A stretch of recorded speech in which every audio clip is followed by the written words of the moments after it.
今日嚟到呢度咁遠，就係想同大家介紹我手頭上面呢支單腳架 YC Indian 推出嘅 Taco Nano 啦。嗱，講翻少少佢嘅資訊啦。咁呢支 Taco Nano 咧，佢本身個重量咧就1.11公斤，就唔計上面個頭㗎嚇。咁而佢本身嘅安全承重咧就去到8公斤。除咗頭先一開始即刻介紹到嘅單手就已經可以將佢開關嘅呢個功能之外咧，佢最厲害嘅地方咧，更加係一支百變嘅單腳架嚟嘅。近距離睇清楚少少啦，佢會發現咧下面呢個爪咧有2個咁嘅扭喺度嘅喎。咁原來咧其實咧佢本身咧就係可以咧個腳嘅架嘅身啊，同埋個爪咧係可以咧輕鬆咁樣拆開嘅。咁拆開咗之後咧，下面呢部分咧，你會發現咧其實咧佢係一支基本嘅腳架仔嚟嘅喎。咁而事實咧呢度呢個位咧，你可以咧用腳踩佢，或者用手一撳咧。咁咧就會發現咧上面呢個位咧就可以隨意咁擺動噶啦，側跟呢個位咧就係可以放翻即係校翻佢嘅 friction 啦。咁變咗咧你喺單棍嘅模式嘅情況之下咧，你用腳一踩咧，你支單腳咧已經咧可以隨意咁擺動噶啦。咁而當你當佢係腳架仔咁用嘅時候咧，上面呢個 Acapé 嚟噶嘛，你裝部相機喺上面嘅時候咧，呢個位咧你就可以咧隨意咁樣調校翻個角度啦。嗱，咁你支單腳架拆咗出嚟之後，下面咧原來仲有一個咧3/8嘅螺絲嘅喎。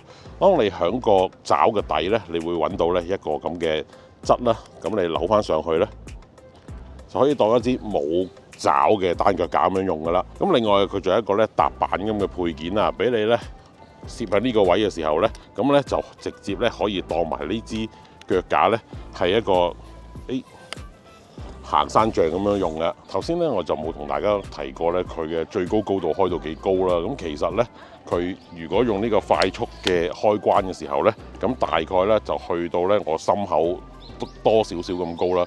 但係原來咧佢個底部咧仲有多一節俾大家咧一扭解鎖鎖埋佢，就可以咧去到咧1.88米咁高，仲高過我人㗎。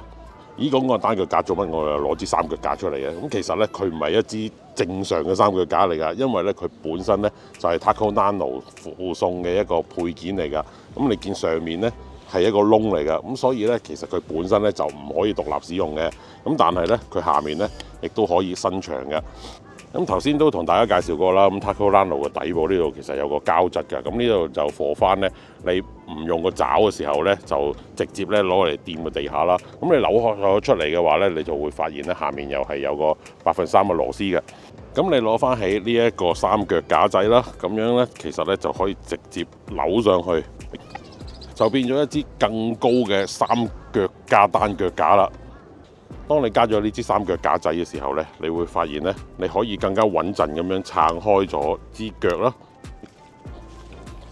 除咗高咗少少之外啦，上面咧你就算咧加啲比較大型，譬如加支遮啊咁樣咧，咁咧亦都冇咁怕咧俾風吹冧佢噶。咁如果大家咧利用埋呢支三腳架本身個高度啦，再開盡咗成支 Taco Nano 嘅話咧，直情可以當咧呢個燈架咁樣用添嘅。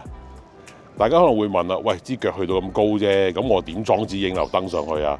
其實咧，原廠就好貼心啦，大家送咗一粒咁嘅頭俾大家，只要大家咧扭上去 Taco Nano 上面咧，呢個位咧就已經可以裝支影樓燈噶啦。咁當然啦，都唔好裝支超大支啦，畢竟咧呢個頭，我覺得佢個承重咧都係一般嘅啫，但係咧一般可能神牛咧 AD300嗰啲咧應該就冇乜問題嘅。我諗有啲朋友都會同我一樣啊，真係咧即係買好多器材擺喺屋企啦，好少用到嘅喎。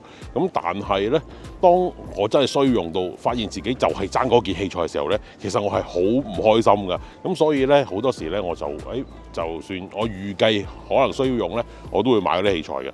咁而當中咧單腳架咧係一個對我嚟講咧都幾雞肋嘅一個產品嚟嘅。點解咧？因為我拍 video 雖然唔係話拍好多啦，但係都會偶然需要用到單腳架噶嘛。但係如果你話我要特登買一支佢嘅大哥啦，咁大支腳架擺喺屋企咧，即係唔係淨係價錢嘅問題啊？本身即係俾咁多錢，但係又少用，佢而且又都比較重啦，比較壓榨啦，咁對我嚟講咧，就真係一個好雞肋、非常雞肋嘅一件產品嚟嘅。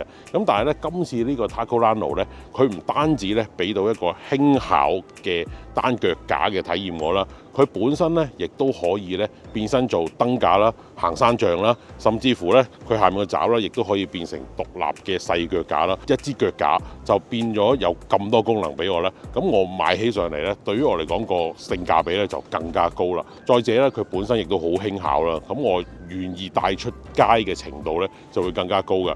仲有一樣嘢唔可以唔提嘅，就係佢仲送兩個 head 添。呢兩個 head 咧，其中一個咧就係液壓嘅 video head 嚟嘅。咁所以我個人嚟講咧，都真係幾推介呢支 Taco Nano 咧俾大家㗎。咁但係當然啦，有少少嘅嘢咧，大家都可能要諗一諗嘅。例如佢呢個鎖咧，好奇怪地咧，你解咗鎖之後咧，係要人手咧推翻去落翻佢嘅。咁比起佢嘅大哥一放手就已經鎖定咗咧，咁就呢樣嘢爭少少啦。另外啦，雖然佢可以變身做唔同嘅形態，貨你唔同嘅用途啦，但係咧我個人咧就會期望咧佢變身變得快啲咧，咁會更加正啦。值得一提咧就係咧呢一個 video head 咧本身咧跟埋支棍仔俾大家㗎，咁咧拍片咧就更加方便啦。